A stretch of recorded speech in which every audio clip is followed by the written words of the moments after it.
தினத்தில் எம்பெருமான் சூரிய வழிபாடு செம்ப முகூர்த்தம் செய்திருக்கின்றோம். இன்று முதல் நமது சுக்கரலட்சண மகாகாளியினுடைய ஆலய மகா கும்பாபிஷேக வழிபாடு நிகழ்ச்சிகள் துவங்க இருக்கின்றது. இந்த கும்பாபிஷேகத்தை திரும்பவும் ஆகணும் அப்படின்னா 12 ஆண்டுகள் காத்திருக்க வேண்டும். கும்பாபிஷேகம் எப்போ நினைச்சமெல்லாம் பண்ண முடியுமான்னு பண்ண முடியாதா? பெரிய ஹோமங்கள் பண்ணலாம், பெரிய வழிபாடுகள் செய்யலாம், திருவிழா பண்ணலாம். அம்பாளுக்கு உயிரை உண்டாக்கக்கூடிய ஜீவனை தரக்கூடிய இந்த கும்ப அபிஷேகத்தை செய்யக்கூடிய வழிபாடு, அது என்னைக்கு அம்பாள் தீர்மானம் பண்ணி நினைக்கிறாளோ அன்னைக்குதான். அந்தந்த தெய்வங்கள் இருக்கு, எல்லா தெய்வங்களுக்கும் உடனடியாக கும்பாடி நினைச்சோன்னு பண்ண முடியாதுன்னா பண்ண முடியாது. அந்த சுவாமி முதல்ல ஒத்துக்கணும். இந்த இடத்துல இந்த ஆலயத்தை அமைச்சிருக்கோம்னா அதுக்கு மகாகாளி என்னை பரிபூர்ணமாக ஒத்துக்கொண்ட காரணத்தினாலே நான் இந்த இடத்துக்கு வரேன் அப்படின்னு அம்பாள் வந்தா மட்டும்தான் இந்த இடத்துல நம்ம ஆலயத்தை அமைக்க முடியும், அம்பாளை வழிபாடு செய்ய முடியும். இப்ப அம்பாளுடைய பரிபூர்ணமான சக்தி இங்கே நிரம்பி இருக்கின்றது அப்படிங்கிறதுக்கு சாட்சி என்ன அப்படின்ற கோவில் எப்படி ஜொலிக்கிருப்பார். அது மாதிரி யாரெல்லாம் வழிபாடு செய்கின்றார்களோ அவருக்கெல்லாம் காலத்தை நிர்ணயம் செய்பவளா, நல்ல காலங்களை நல்ல காலமாகவே இருக்கவும், கெட்ட காலங்களை நல்ல காலமாக மாற்றக்கூடிய சக்தி யாருக்கு அப்படின்னு காளியம்மனுக்கு கால பைரவத்தினால காலத்தை நிர்ணயம் செய்வதனாலே காளியம்மன் கால பைரவர்.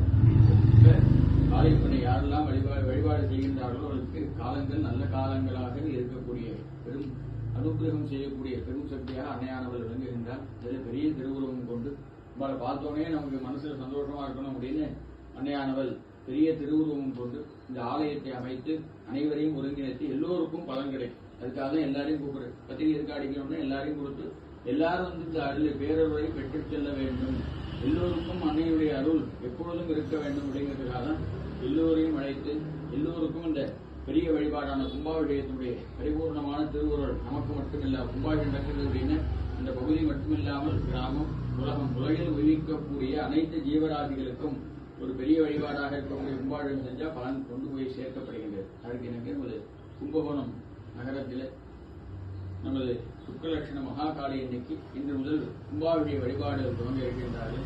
நாமவே வந்திருந்து யாகசாலை வழிபாடுகளை தரிசனம் செய்ய வேண்டும். நம்மால் முடிஞ்சளவு அன்னைக்கு இந்த கும்பாபிஷேகத்தில் உறுதுணையாக இருந்து மனதினாலும் வாக்கினாலும் உடலினாலும் காசு பணங்களால் நம்மளால என்ன முடியுமோ அதை அம்பாளுக்கு சேர்க்கணும்.